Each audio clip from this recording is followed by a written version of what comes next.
मैं तेरे को 2 लाख रुपए दे रहा हूँ, जो मैं काम करता हूँ वो काम तेरे को करना है। 2 लाख रुपए मंथली दे दूंगा मैं तेरे को।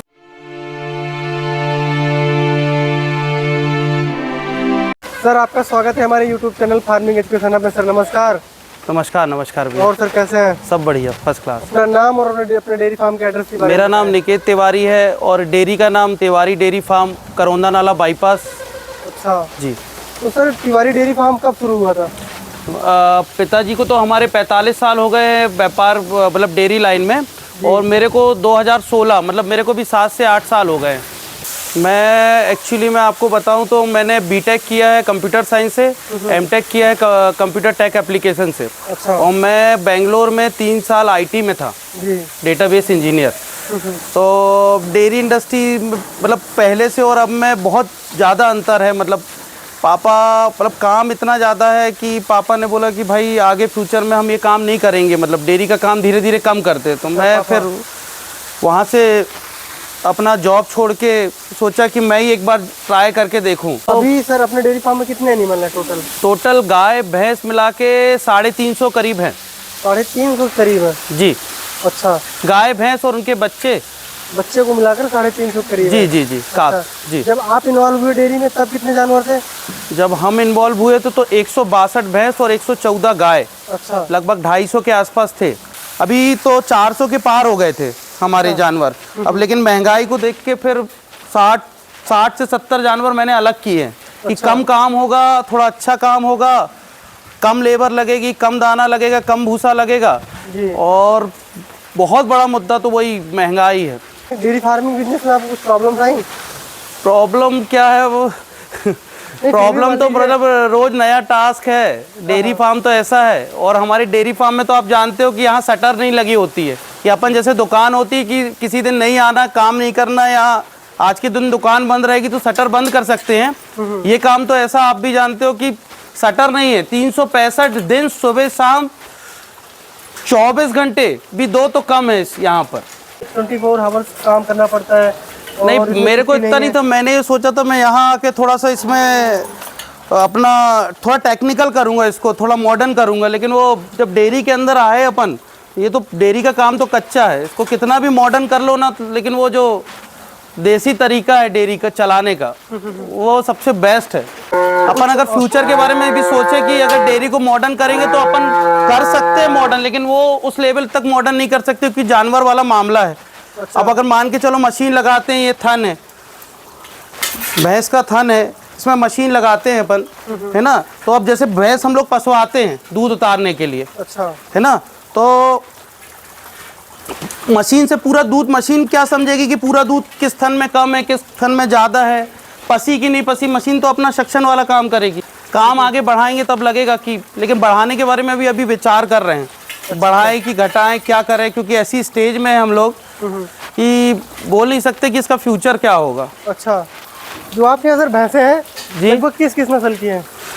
ये हरियाणा की मुर्रा भैंस है। जी जी, ये हरियाणा की मुर्रा भैंस। हाँ, ये इस लाइन में आप देख रहे हैं, गुजरात वाली लाइन है। गुजरात वाली लाइन है। हाँ, ये गुजरात की है पूरी। अच्छा। हाँ, ये यूपी की भैंस है पूरी। मतलब हमने पूरी लाइन डिवाइड करके रखी है एरिया वाइज। उस हिसाब से उनका खाना होता है, दाना होता है और लगाने का होता है। तो मतलब पूरा मैनेजमेंट भी आपने अलग कर रखा होगा कि भैया हरियाणा की भैंसे हैं तो ज़्यादा खिलाना है, हाँ, यूपी की भैंसे हैं तो कम खिलाना है। कम नहीं खिलाना, थोड़ा सा दोनों में दूध के लिए मेंटेनेंस भी। और ये वाली भैंसों को स्पेशली खली अलग देते हैं। अच्छा। इनको खली की ज़्यादा जरूरत नहीं पड़ती, इनको खली अलग से ज़्यादा देते हैं। मुझे लगता है इनको बिनौली खल देते होंगे और इनको बिनौला का खली अलग से मिला के देते हैं एक्स्ट्रा में। अच्छा। तो एनिमल आपने जो बढ़ाए हैं, ब्रीडिंग किया है या जो है आपने कोशिश करते हैं कि मतलब बच्चे बचे, पूरी कोशिश रहती है हमारी, क्योंकि आज की डेट में कोई नहीं सोचता बच्चों को बचाने के लिए। अगर डेयरी वाला कमर्शियल काम कर रहा है तो उसको पता है कि भैंस है तो बच्चे को बांधने के लिए भी उतनी जगह लगेगी। अच्छा। उतनी जगह चाहिए, उतना मेंटेनेंस चाहिए, क्योंकि बच्चों से उनको क्या मिलता है? कुछ भी नहीं मिलता, किसी को नहीं मिलता कुछ। सही बात है। अगर बच गए तो अच्छे रेट में बिक जाएंगे। बढ़ाने के बारे में कोई नहीं सोचता। अच्छा। कोशिश हमारी रहती है कि बचाएं कैसे भी, लेकिन वो अपने आप अगर वो होता है उनके साथ कुछ ट्रेजेडी तो ही बच्चे जाते, नहीं तो बच्चे कोशिश रहती बच जाएं कैसे भी करके। उसमें मिल्किंग एनिमल कितने हैं? और मिल्किंग एनिमल करीब 225 हैं। अच्छा। हाँ, और 70 करीब भैंसे 51 है जो प्रेग्नेंट है, आगे ब्याने वाली, वो पूरी लाइन बनी है उसकी। अच्छा। आगे तो सर ये बताइए, हाँ। जैसे बहुत सारे फार्मर्स में मिलता रहता हूँ, तो आपको परचेजिंग आसान लगता है या ब्रीडिंग आसान लगता है?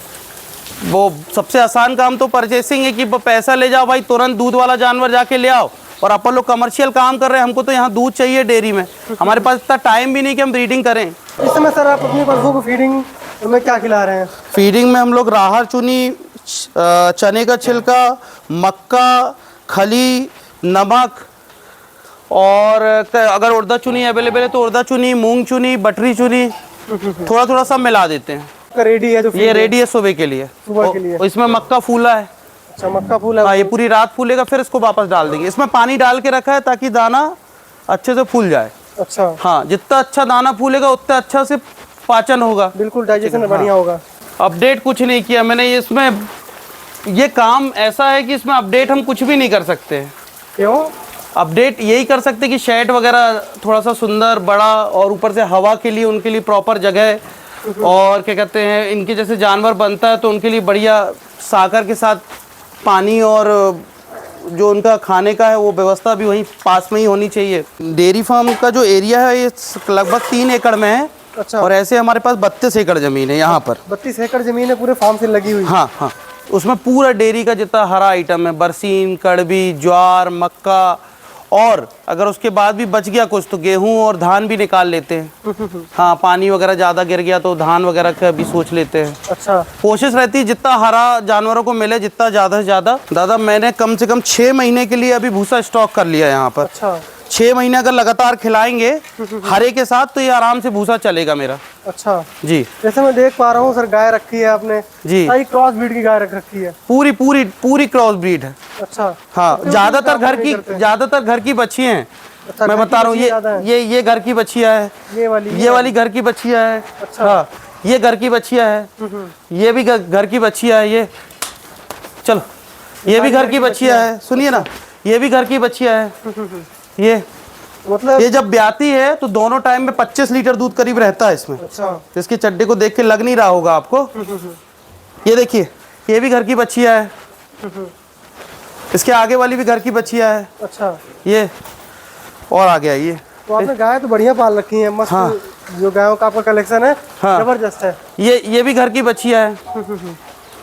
जानवर 500-700 होने से मतलब नहीं होता, उनका मेंटेनेंस मायने रखता है और आपकी डेयरी का एवरेज मायने रखता है। अच्छा, तो हमसे जितना काम होता है कि हम मालूम है हमको इतना काम कर पाएंगे, इतनी लेबर है हमारे पास, इतनी व्यवस्था, तो उस हिसाब से हम काम करते ही है। और इतने में अभी ठीक ठाक काम चल रहा है मेरा। जगह के साथ साथ अभी ये पूरा काम लेबर पे डिपेंडेंट है।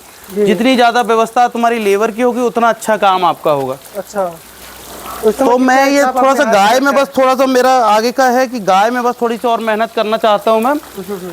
गाय का दूध मेरे को बढ़ाना है कैसे भी करके। गाय की अपेक्षा जैसे भैंस तो ज़्यादा है आपके फार्म में? हाँ, गाय अभी थोड़ा सा कम की, अभी कम से कम 25-30 गाय मैंने बेची भी है बाहर। तो इस समय आपकी डेयरी फार्म में कितने मिल्क का प्रोडक्शन हो रहा है? गायों का भैंसों का मतलब मिला के करते हैं? गाय और भैंस का दोनों का मिला के भैया आज की डेट में 1500 लीटर है। 1500 लीटर है? जी जी। अच्छा, तो आपका मिल्क कहाँ जाता है? पूरा ये मिल्क शहर में जाता है बंदी में, और दुकानों में, शॉप में। कुछ हमारी डेयरी से बिक जाता है करीब 150 लीटर। अच्छा, काउंटर भी बना रखा है आपने? हाँ, डेयरी में काउंटर, मतलब यही लोकल यहाँ आसपास हाउसिंग बोर्ड के लोग हैं, आते हैं लेने। अच्छा, ये बाई काउंटर डेयरी से ही आपका निकल जाता है 150 से 200 लीटर करीब। और अमूल में जाता है, अमूल का जो काउंटर है फैट, अच्छा, उसमें कम से कम 400 लीटर दूध उसमें जाता है। 6 का एवरेज प्रति जानवर पड़ता है, मतलब उतना हम लोग को मेंटेन करना पड़ता है। जैसे इससे नीचे होता है एवरेज तो फिर हम लोग जानवर डालने के बारे में सोचते हैं, क्योंकि बिना एवरेज के तो हम लोग काम कर ही नहीं सकते। उतना मिनिमम 6 का एवरेज मेंटेन करना पड़ता है। अच्छा, और मैक्सिमम जैसे ठंड में 7 का हो जाए तो वो उतना आपका प्रॉफिट, जितना ज़्यादा एवरेज उतना ज़्यादा आपका प्रॉफिट। अच्छा, और जो मिल्क का प्राइस है हाँ, उसका एवरेज कितना आ जाता है? उसका एवरेज लगभग अगर उधर का भी जोड़े उधर तो 55 रुपए से 60 रुपए के बीच में, मतलब मेरे काउंटर में पहुंचा के मिलते पैसे मेरे को। 55-60 रुपए? 55-60 रुपए काट पीट के, क्योंकि दूध गाड़ी जाती है, छोड़ने जाती है, डीजल खर्चा, ड्राइवर, सब काट पीट के 60 रुपए मेरे को काउंटर में मिलता है। तो ये बताइए सर, लगभग टोटल एक महीने कितना बिल हो जाता है? लगभग कितने का दूध बेच लेते हैं? प्रतिदिन आप उससे एवरेज लगा लीजिए कि मान के चलिए 60 के भाव से भी लगा लेंगे तो 90,000 से 1 लाख रुपए का दूध होता है प्रतिदिन। अच्छा, हाँ जैसे मान लीजिए 90,000 रुपये आपके जैसे डेली का बिकता है, हाँ तो 27 लाख की बिलिंग होती है आपके महीने की। हाँ। और अगर हमें लगता है अगर ऐसे करेंगे तो करोड़ों में पहुंच जाएगा। हाँ। तो बचता है कैसे, क्या मतलब क्या बचत को आप 2 तरीके से रख सकते हो। या तो अपने बचत को आप उसमें लिख लो कि जैसे जानवर है, अगर एक भी जानवर के साथ ट्रेजेडी होती है तो वो पूरी बचत आपकी लेके जाती है। कैसे? प्रॉफिट में आप ये देख सकते हो कि ये जो जानवर वाला मामला है, जानवर खा रहा पी रहा है भाई, सांस ले रहा है, रातों रात ट्रेजेडी होती है, ये हमारे प्रॉफिट में से जाती है। अच्छा। या तो आप उसको प्रॉफिट में नहीं काउंट करो कि भाई व्यापार है, चल रहा है, फायदा नुकसान होता रहता है। अच्छा, ठीक है, तो हमको खुद ही नहीं मालूम कि हमारा फायदा कितना है।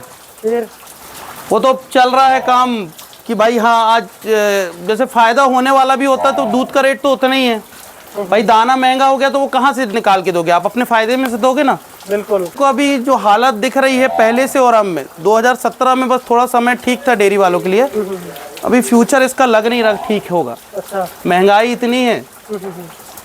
जैसे मान लीजिए आपकी डेयरी फार्म में कुछ प्रॉब्लम्स आती हैं, बीमारियां आती हैं, उसको आप कैसे फेस करते हैं? और सबसे बड़ी बात, कोशिश करते हैं कि बीमारी ना आए। अच्छा। क्योंकि अगर प्रॉपर उनकी डिवार्मिंग कराएंगे, प्रॉपर उनको वैक्सीनेशन होगा, ठीक है, और प्रॉपर उनका जब हम यहाँ नहाते जानवर, आपने नोटिस किया होगा हम खड़े रहते हैं, प्रॉपर देखते रहते हैं। बिल्कुल। ठीक है, सबसे बड़ी बात आंखों में, उनका पानी पीने के में, दाना खाने में बहुत सी बीमारी पता चल जाती है कि क्या प्रॉब्लम है इसको। अच्छा। ज़्यादातर। और सबसे बड़ी बात है कि आप बोलोगे कि आपको डेयरी का काम करना है, बस कोई दिक्कत नहीं है, तो 12-15 लीटर दूध देती है, इतना लगा के बेचना है और प्रॉफिट ही प्रॉफिट है। अच्छा। ठीक है, वहाँ खड़े होके जब ऐसे देखो ना दादा, तब समझ में आता है कि कितना सब कुछ है उसमें। अभी तो मैंने आपको एक पार्ट नहीं बताया, इनका जो दवाइयों का खर्चा है।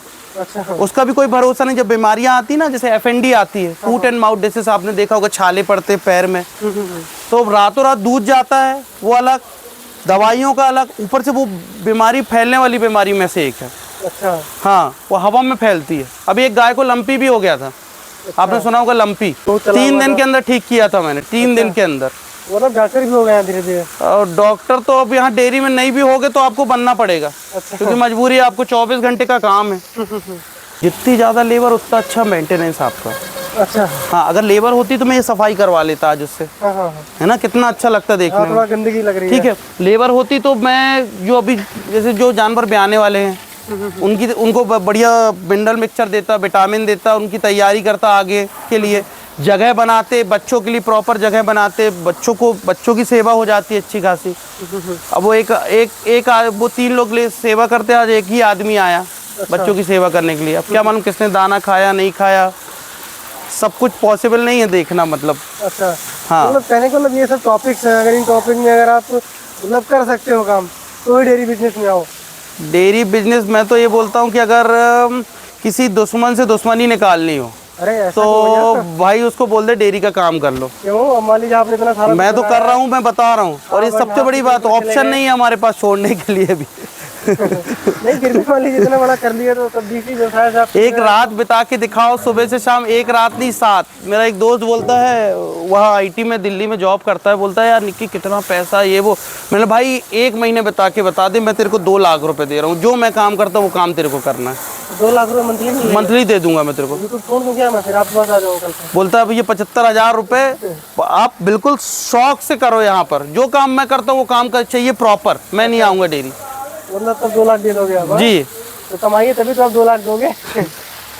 वही बता रहा हूँ ना मैं आपको। अच्छा। आपने मेरे को सुबह देखा था ना, हाँ हाँ हाँ। कैसा मैं इधर दवाई भी कर रहा था, उधर दूध भी, फिर ये भी वो भी। हाँ, मतलब पूरा इधर उधर इतना बिजी थे। मतलब बहुत सारी चीजें हैं। और ये पूरा काम है मॉनिटरिंग में, जितना प्रॉपर मॉनिटरिंग होगा इसका उतना रिजल्ट आपको। सही बात है। अब जितना पूरी लाइन में जितने अच्छे से हम देख पाएंगे, पहुंच पाएंगे, हाँ हाँ हाँ। उनके बारे में समझ पाएंगे, उतना ज़्यादा फायदा डेयरी में। अच्छा, तो अभी आपका फ्यूचर प्लान्स क्या है? डेयरी फार्म चलाना है, बढ़ाना है, घटाना है, क्या प्लान है आपका? अभी तो न्यूट्रल है, अभी तो विचार नहीं किया, लेकिन हाँ 50-50 लग रहा है मेरे को। लग रहा है डेयरी की साइड में एक आध बिजनेस और कुछ स्टार्टअप में लेना पड़ेगा। जैसे अभी हमारा खेती की तरफ ज़्यादा रुझान है। अच्छा। हाँ, हम सोच रहे थे खेती में थोड़ा सा ये अनाज और ये जो हरा उगा रहे हैं हम अपने लिए खिलाएं और बाकी की डेयरी वालों को भी बेचे उसको। अच्छा। हाँ, मतलब ग्रीन फॉडर बिजनेस। हाँ हाँ, लेबर अच्छी हो आपके पास तो आप अच्छी भैंस रखो, अच्छा खिलाओ, और खूब मुनाफा कमाओ। खूब पैसा कमाओ, खूब छापो। और नए लोग डेयरी में आना नहीं चाहते, जो लेबर वर्ग है वो नए लोग आना नहीं चाहते इसमें, वो गोबर वगैरह ये सब चीज़ों में नहीं आना चाहते। अच्छा, मतलब कहने का मतलब आपके जो पुराने शहर का कोई आदमी आ जाए बोलेगा अरे भैया गोबर की स्मेल बहुत आ रही है यहाँ पर। अच्छा, अब हमने बोला ना 2 लाख रुपए महीने देंगे हम आपको। जिस लड़के को बोला वो एसी में रहता है, पिज़्ज़ा हट में जॉब करता है, उसको बोलेंगे 2 लाख रुपए गोबर के बीच में रह के, तो 2 दिन के अंदर भाग जाएगा वो, खाली स्मेल सुन के। लग्जरी लाइफ अभी अफोर्ड कर अभी हम लोग को तो समझ ही नहीं आती कि गोबर की क्या स्मेल होती है, और क्या मतलब उसमें वही आदत हो गई अब। ठीक है सर, आपसे बात करके जी। अच्छा लगा। बहुत बहुत धन्यवाद जो आपने खुल के पूरा इंटरव्यू दिया और अपने एकदम काम खुल के सच्चाई दिया बताया। मैंने तो जी। Okay sir, thank you. हाँ।